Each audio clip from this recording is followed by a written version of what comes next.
নির্বাচন শুধু রাজনৈতিক মেরুকরণই বাড়ায় না, কখনো কখনো তার প্রভাব পৌঁছে যায় ঘরের ভেতরেও। নোয়াখালীর সেনবাগে ভোটের পছন্দকে কেন্দ্র করে এক গৃহবধূকে তালাক দেওয়ার অভিযোগ উঠেছে। স্বামীর সমর্থিত প্রতীকে ভোট না দিয়ে নিজের পছন্দের প্রতীকে ভোট দেওয়াই হয়ে ওঠে বিরোধের কারণ। ত্রয়োদশ জাতীয় সংসদ নির্বাচন শেষে দক্ষিণ কেশারপাড় গ্রামে এ ঘটনা ঘটে। অভিযোগ, ৩ সন্তানের জননী ফাতেমা বেগমকে মৌখিকভাবে তালাক দেন তার স্বামী মোহাম্মদ ইদ্রিস। স্থানীয়রা জানান, স্বতন্ত্র প্রার্থী কাজী মফিজুর রহমানের কাপ-পিরিচ প্রতীকের পক্ষে সক্রিয় ছিলেন ইদ্রিস। ভোটের দিন স্ত্রীকে ওই প্রতীকে ভোট দিতে বলা হয়, তবে তিনি বাংলাদেশ জাতীয়তাবাদী দল বিএনপির ধানের শীষ প্রতীকে ভোট দেন। পরে বিষয়টি জানাজানি হলে দাম্পত্য কলহ চরমে ওঠে। আমাকে বলছে যে ভোট দিছ তুমি, আমি তো হ্যাঁ দিছি। বলছে কি মার্কা ভোট দিছ? আমি বলছি ধানের শীষ মার্কা আমি ভোট দিছি। সে এবার অনেক খেপে গেছে যে আমি কেন ওই ধানের শীষ মার্কা ভোট দিছি। সে আমাকে মারছে, সে নাস্তা খাইতেছে, ওই নাস্তার প্লেট দিয়ে আমার মাথা ভাই এক বাড়ি দিছে। ওখানে আমার শ্বশুর ছিল, শাশুড়ি ছিল। তারেক জিয়ার কাছে আমি এটার বিচার চাই, আমাদের এমপি ফারুকের কাছে আমি এটা সঠিক বিচার চাই, এটা যেন বিচার হয়। আমার এই ছেলে মেয়ে 3টা নিয়ে আমি আমার বাপের বাড়ি চলে আসছি। আমার ভাই একটা অটো চালায়, আমার বাপ মারা গেছে। এখন আমি আপনাদের কাছে এটা কঠিন বিচার চাই। ফাতেমার দাবি, তাকে মারধর করা হয় এবং পরে তালাক ঘোষণা করা হয়। বর্তমানে 3 সন্তানকে নিয়ে বাবার বাড়িতে অবস্থান করছেন তিনি।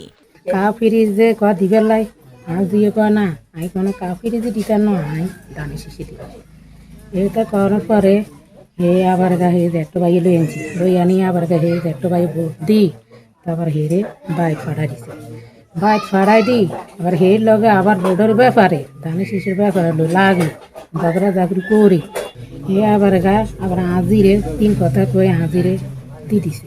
স্থানীয়রা বলছে, ভোট একজন নাগরিকের গণতান্ত্রিক অধিকার। এই ভোটের কারণে সংসার ভেঙে যাওয়া খুবই অমানবিক। এ ধরনের ঘটনার বিচার হওয়া উচিত। এই মেয়েটার কোনো বাপ নাই, ভাই নাই, একটা ভাই আছে মাত্র। সাংসারিকে খুবই দুর্বল। এখন তার 3টা বাচ্চা, এই বাচ্চা নিয়ে সে কীভাবে চলবো? আমি আমার নেতার কাছে আবেদন করছি এবং কি প্রধানমন্ত্রীর কাছে আমার আবেদন রইল, আপনারা সবাই মিলি আইনের দৃষ্টিতে যেভাবে সুন্দর এইভাবে একটা সুবিচার করার জন্য।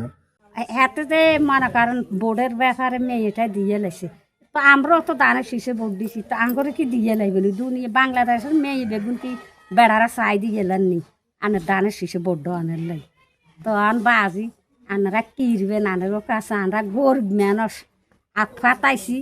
এবারে 3 জন মাইনা লই 4 জন মানুষ কি করিবেন আনারা বালাই জানে। এই মেয়েটা দান শিশু ভোট দিয়েছে, উনাকে অনেক টর্চারিং করেছে ওখানে যাওয়ার আগে গেছে। আর কিন্তু সে যে কাজটা করেছে অনেক খুব খারাপ কাজ করেছে। মেয়ের জীবনে এমন করুণ ঘটনায় বাক শক্তিহীন হয়ে পড়ছেন মা রুমা আক্তার। তিনি বলেন, 3টি শিশু সন্তান নিয়ে কিভাবে চলবে ফাতেমার জীবন। এই শোকে চোখে তিনি অন্ধকার দেখছেন।